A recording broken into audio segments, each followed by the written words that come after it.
In a world divided by injustice and inequality, some voices rise, not in anger, but in faith. Somewhere in the quiet corners of the world, someone is doing the work. No spotlight, no name, just a mission rooted in faith and justice. Meet Auntie Romelyn, a woman bridging belief and bold action, walking the path where faith meets justice. Please give us a brief background about yourself and what you do. I grew up in a working-class Catholic family on the edge of a big city. Faithful, modest, and always open to others in need. Early on, I felt called to a life of service through faith. In my 20s, I began visiting women in prison through my parish. What started as a volunteer role became a spiritual awakening. I saw how many of these women were first victims of abuse, addiction, and poverty. That led me to quietly start the Restorative Faith Initiative, a network supporting people coming out of incarceration with mentorship, housing, job help, and spiritual care. I've trained over 200 volunteers, mentored many women, and helped form compassion circles in struggling neighborhoods. I live simply and serve quietly. I don't seek recognition, only restoration. I call myself a midwife of hope, helping others see who they can become through grace. What led you to this path of combining faith with justice? My journey began in silence, in prayer. I wasn't seeking justice work at the time. I was just asking God where I was needed. I kept feeling this weight for people who had been pushed to the margins, those in prison, those in shelters, those who had been written off.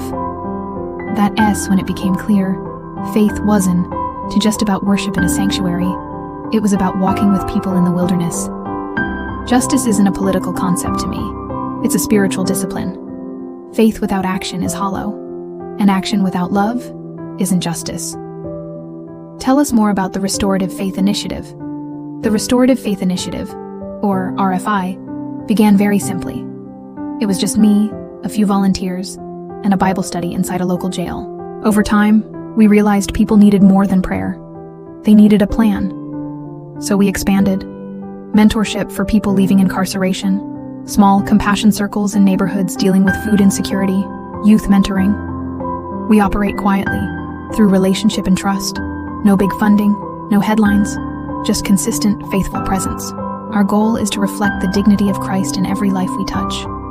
Why the anonymity? Staying anonymous wasn't a branding decision. It was a spiritual one. The work isn't about me. I believe deeply that justice isn't driven by personality. It's driven by humility.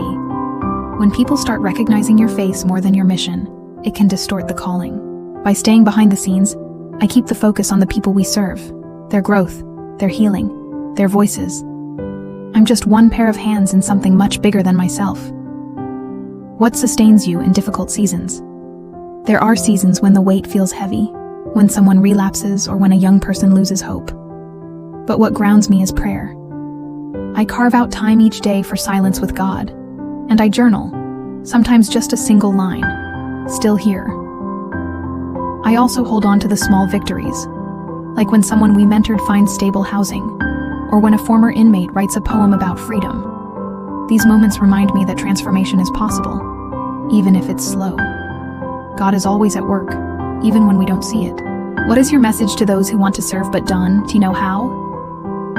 My advice is this: don't wait to be ready. You don't need a title or a ministry or a 5-year plan. Start with presence, sit with someone, listen deeply, volunteer at a shelter, visit a prison, pray for someone by name. The work of justice begins with showing up, over and over, even when it eggs inconvenient. And don't be discouraged by how small your impact feels. Jesus started with 12 people and a lot of meals. Justice is built one act of mercy at a time.